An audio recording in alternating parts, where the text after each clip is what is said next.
come out of that to tell you about the European Union. It will next week send their observer team to Zimbabwe ahead of the August 23 elections.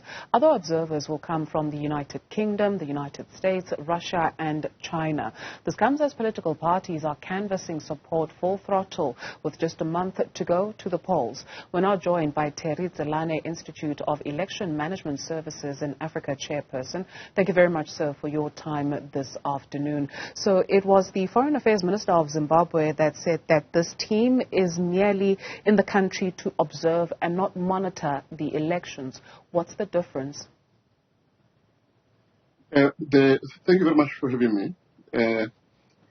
Essentially, the difference between monitoring and election observation is that the election observers can only observe what is going on during the electoral process and then write a report about matters that they believe requires attention.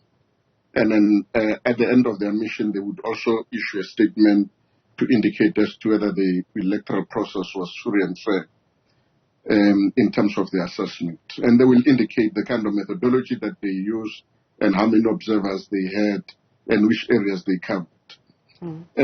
Election monitors, on the other hand, they can intervene if they find that there is something wrong in the electoral process. In other words, if they go to a voting station and they find that the electoral officials are acting untoward or are acting in conflict with the statutes or the legislation, they can then intervene and indicate what needs to be happening at that level.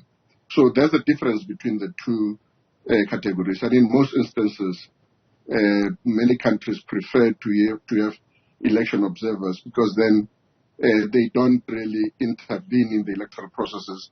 They only provide the report after the elections have already taken place.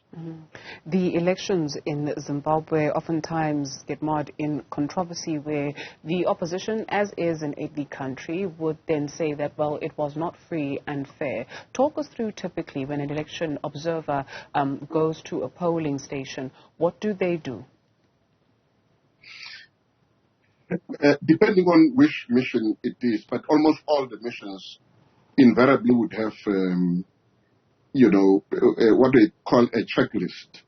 This checklist should cater for all the areas that are important in the electoral process. For instance, they will check on the logistic part, whether the materials are available, they are insufficient amount, and then secondly, whether the electoral officials understand the electoral processes, they apply the law evenly, or do they favor any of the political parties?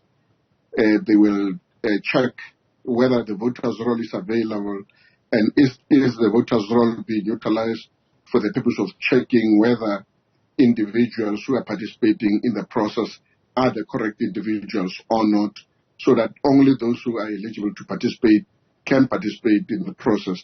So they will have basically a set of questionnaires that would actually cover almost all the critical areas in the electoral process. And then they will then use that information once they've collated all the questionnaires from each and every voting station to make an assessment based on the tool that they would be using for that particular assessment. In 2018, I happened to observe in Bulawayo in Zimbabwe an election observer that came into a polling station. They walked in, they merely walked around, they did not even approach the officials, and then they left and they went to another station. They did not even stay for more than 10 minutes. Is it time to reimagine the work of election observers, in particular when you speak of countries that oftentimes experience political violence as a result?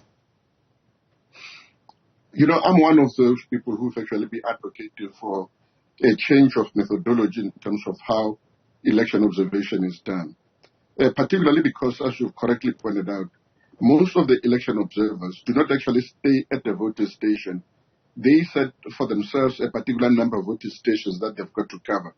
And then they basically run around and then check those stations, spend a few minutes and then go to another station And it is not possible within 5 minutes to really know exactly what is happening at the particular voting station. And some of the things would happen after a person has actually left the voting station. So it becomes important for the election observation missions to basically coordinate their responsibilities so that those who are not able to cover certain stations can always get information from others.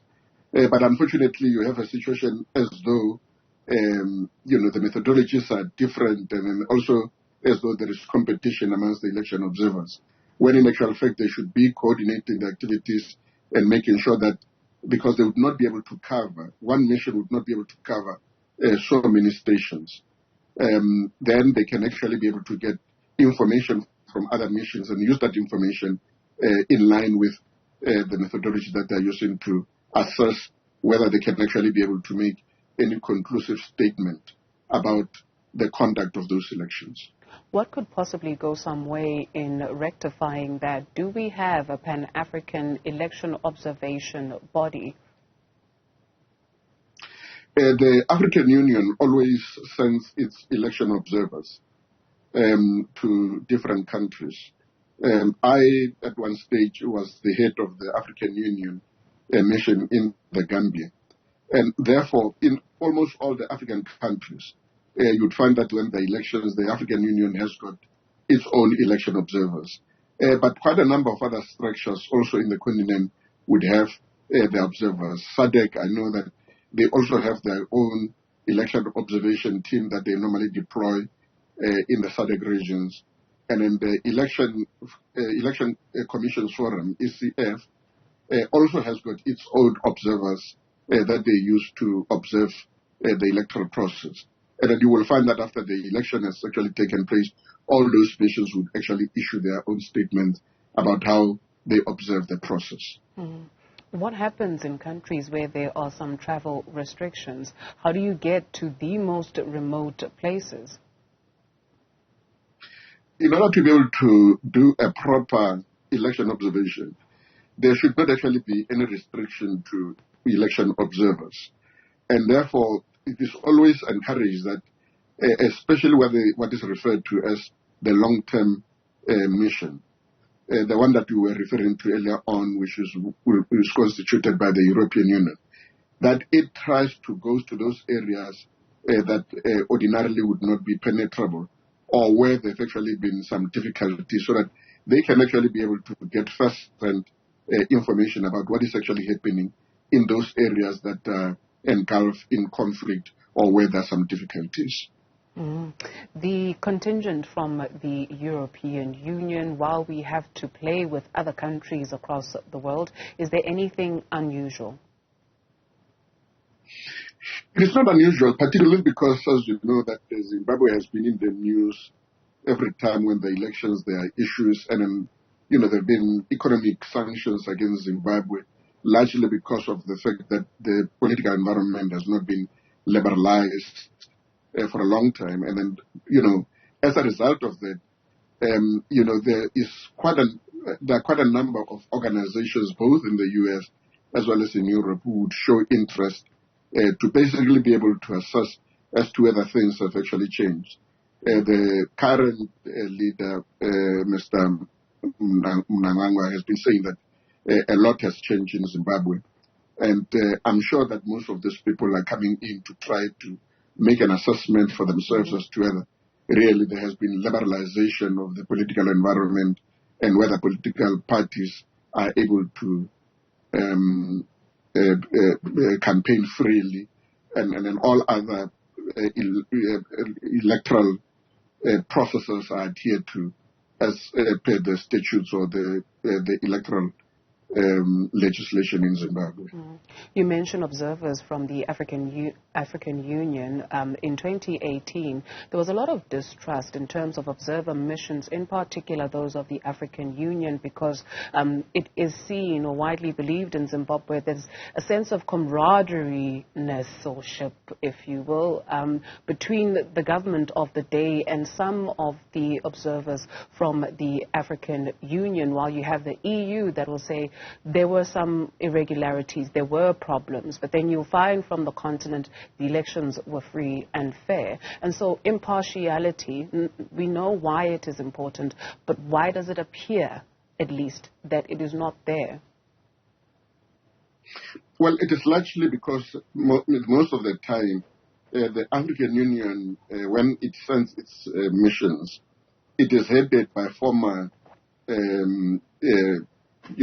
state presidents or leaders of different countries. Mm-hmm. And largely because of the relationship that these people have already struck with those who are in power, there is that problem where you cannot actually be able to say with certainty that indeed, there is objectivity in terms of observation. And then that suspicion, I think, is quite rampant, and there are quite a number of people, including from the African Union itself, who are quite aware of those unintended consequences in election observation.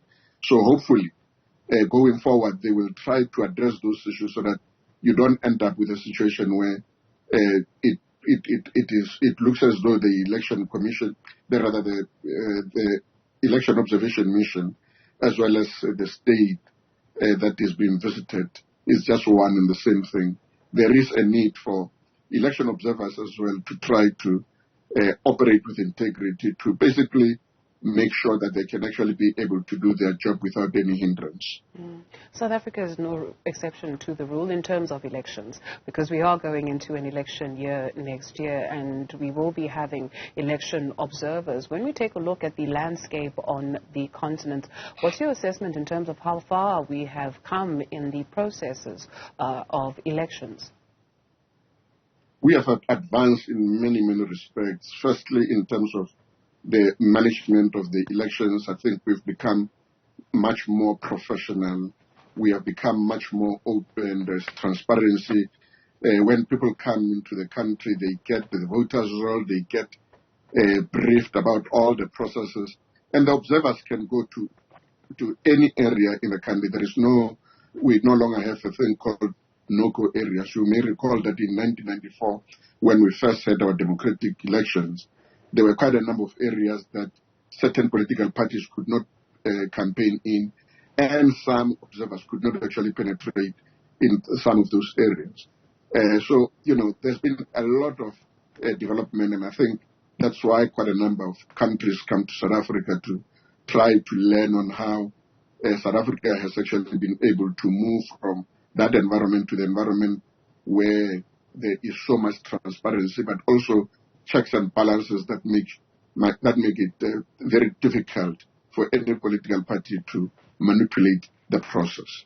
Thank you very much, sir, for your time this afternoon.